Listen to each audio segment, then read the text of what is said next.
What's up and welcome back. I'm John Stark, MovieGuy.com, your favorite blind film critic, and today I'm going to speak no evil. None? There will be none spoken in this review. Um, I'm I haven't done this in a while, but I find it amusing the fact that I'm doing Speak No Evil, and I do believe I'm wearing a Power Rangers shirt for this. So, um, I just grab random graphic tees, man. Like just like all of these graphic tees support things that I like or did like at some point in my life, and or still do, and nostalgic, and sometimes they just line up in weird reviews where it's like I'm wearing a Power Ranger shirt from Speak No Evil. So that's life. I've got my purple baseball cap on backwards and some black sunglasses for my blind audience, which I do have. This film is on Peacock now, so if you avoided this in theaters and have a Peacock subscription, you can now test the waters on your own because it has audio description. This film stars James McAvoy. That's really all you need to know because that's really all anybody's ever talked about is the film starring James McAvoy.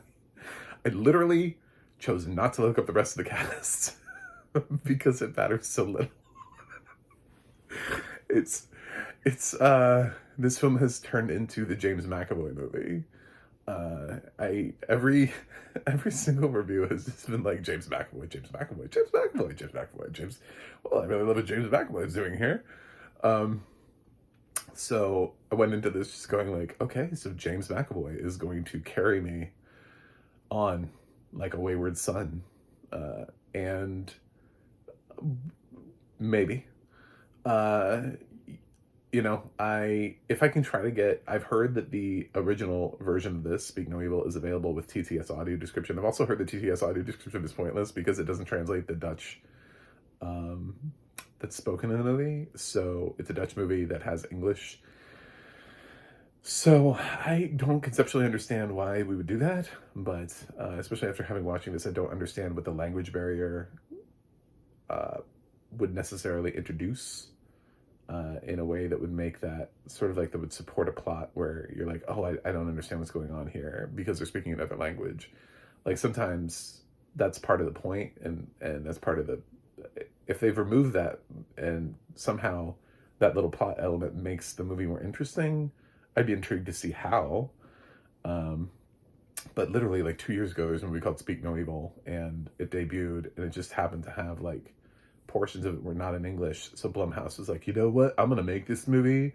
I'm gonna make it like fully in English, and people are gonna love it because they're not gonna find this stupid horror movie anyway. And it's like, well, the film fans, anyway.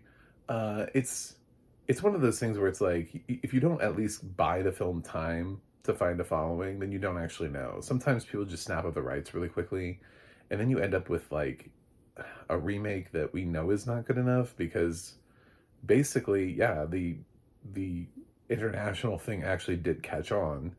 Like I think enough people have seen Let the Right One In, that they don't need to see Let Me In. Is it fine? It's okay.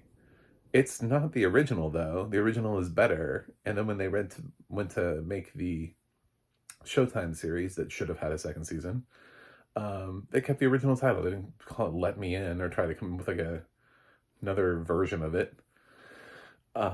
So because they trusted the fact that audiences at that point had seen Let the Right One In, or familiar with it, at least enough by that point.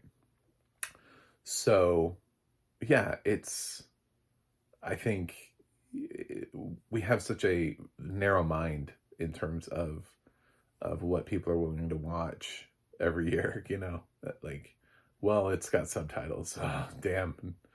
Well, I killed it. American audiences are going to watch a movie with subtitles. So James McAvoy will save us all. This film's about like a couple that has a kid, and they meet like another couple that has a kid, and then they sort of do this thing where they take them up on this offer to go hang out at their place for like a little vacation. And it's all very weird. Like it's very just sort of like, oh, you showed up. Cool. Like so sort of unexpectedly. And this and James McAvoy's character lives on this like farm, and you learn more about him and his wife and his kid aunt, a weird name for kid. Anyway, um, who and their lives and how they juxtapose against this other family, which is, you know, husband, wife, daughter. So it's like almost like the same thing, but obviously everybody has different backgrounds, and it's like one of those things where you can stand to be with somebody for a day, and then you're like, oh my god, this day was amazing, we should spend a lot more time together, and then you go and you spend a lot more time together and you're like, never mind. So it feels like that. It feels like one of those movies where you just like, whoops, I misjudged this. um and I suppose it devolves into madness, but it just kind of, it opens up a door to an interesting plot, with uh, really with the kids. The kids sort of explore things while the adults are, I don't know what they're, I would say furthering the plot, but they're not really even doing that. They're just, they're just, you just keep kind of waiting for stuff to happen. This is like the slowest Blumhouse movie. Um, and the kids end up delivering, which I won't spoil for you. I'll just say that if you're wondering, like, what's interesting about this movie, it's like, well, the kids are going to find it before the adults do. And I guess there's a sense of dread that builds and a sense of unease that like something wicked this way comes. But James McAvoy is really the only thing that supports that, and the audio description really supports him. There's a lot of like moments where we stop and talk about his like facial expressions and his like serious demeanor, or maybe he's frowning, you know, because he seems like a charming guy, like a laugh, you know, ha ha ha, ha, you know, and then you look over at him, he's scowling, you know, he's like, like what? This guy goes from 0 to 100 really fast. So yeah, and there are scenes, little scenes where he goes, or he gives, you know, maybe a little bit too much, and the other family just starts being a little concerned. Eventually people figure out the plot, but honestly, the parents here are not very smart. I've heard a lot of people say things about the dad, from the, I'm gonna go with good family, but it's not really, from the opposite of McAvoy, that the dad there is sort of just kind of like a limp noodle when it comes to, yeah, I mean, he's supposed to be the contrast of James McAvoy, who's like a strong, dangerous alpha male type. So how would you contrast that? Well, you'd have somebody who, I don't know, was essentially like the grown-up version of McLovin from Superbad. So just, I, that's really how you make the movie interesting, is by showing somebody who doesn't have the bravado or the guts to stand up to him, and who, you know, doesn't have survival instincts, who's maybe a little bit bookish. Like, so I think the contrast there, I think they're putting a lot on him and saying like, well, he makes terrible life choices. And it's like, I think he's kind of supposed to. I think that's part of the thing, is that he's way out of his element.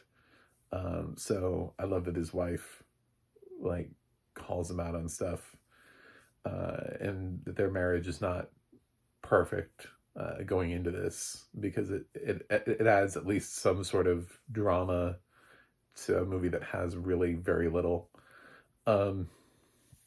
Yeah, most of this is just watch what the kids are doing and see what happens.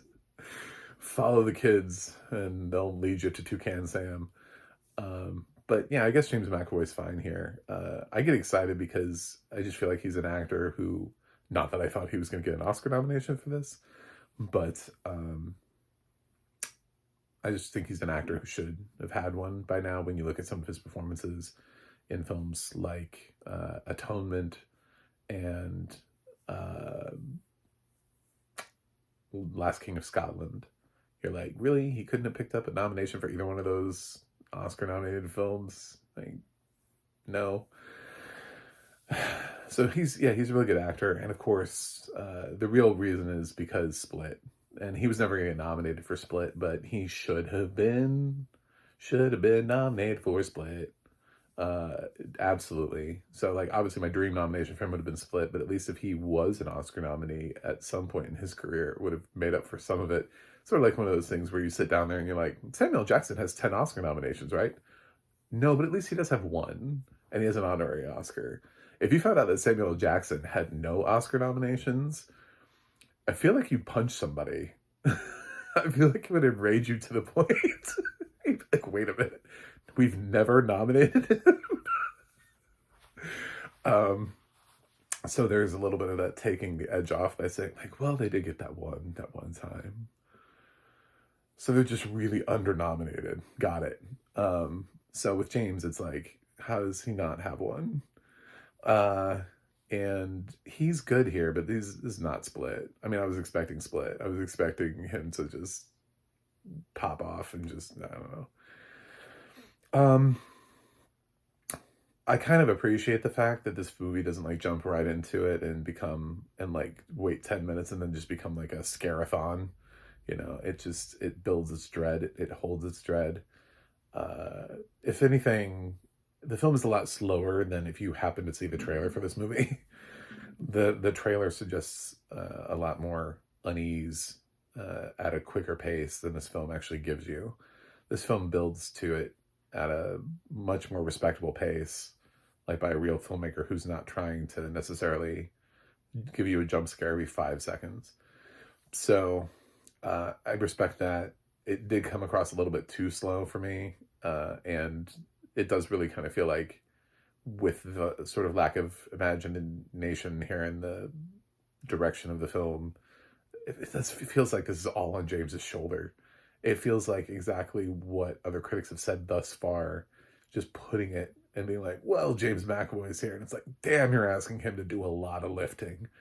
Like, he's having to just drag an entire film, and we're not even willing to Oscar nominate this guy. But basically, you're saying this is the James McAvoy show, which I guess is it. It is. He's the most interesting performer here, but it's not even his most interesting performance. So do with that as you will. So this is like maybe like slightly positive. I would say the audio description, the best parts about it are the fact that it has such an attention to detail in certain like really important regards. There's stuff going on with watches and things being out of place, and whereas the girl has a rabbit. She seems a little old to have a rabbit, but you know what? I had stuffed animals when I was her age too. I'm not gonna, but it's just funny because usually when you have somebody who carries them on trips and stuff, I just was more of like a hoarder. Just didn't give anything up. I think I still have some. Like, it's somewhere. It's like I still have stuffed animals from when I was like 5. Because I'm that level of, like, I'm so nostalgic I can't give any of my toys away. They're just, after you see Toy Story, it just puts everything in perspective. Anyway, so yeah, I'm gonna give Speak No Evil a C+. So I will go slightly positive on this, really just for the benefit of James, and say it's not really poorly made. It's gonna be a little slow for some people. The third act obviously picks up, as most third acts do, but even with the third act, I was like, I bet the Dutch movie does it better. I feel like there's a reason why they remade the film, and I'm really curious. And if you see this drop at the same time, it meant that I went and found the TTS, text-to-speech version of the Dutch, to try to sit through and be like, is it better? Is it? I'm intrigued now. I feel like it just has to be. There has to be something with that. There's a reason why they speak different languages. It has to be, because this cannot be. This wouldn't have inspired anybody. There are no other countries that are going to watch Speak No Evil and be like, oh yeah, I'm definitely remaking that. There's not going to be a Japanese version that is inspired by the James McAvoy version of Speak No Evil. It's just not going to happen. But anyway, that's it. Thanks for watching, thanks for subscribing, and I'll see you guys on the other side.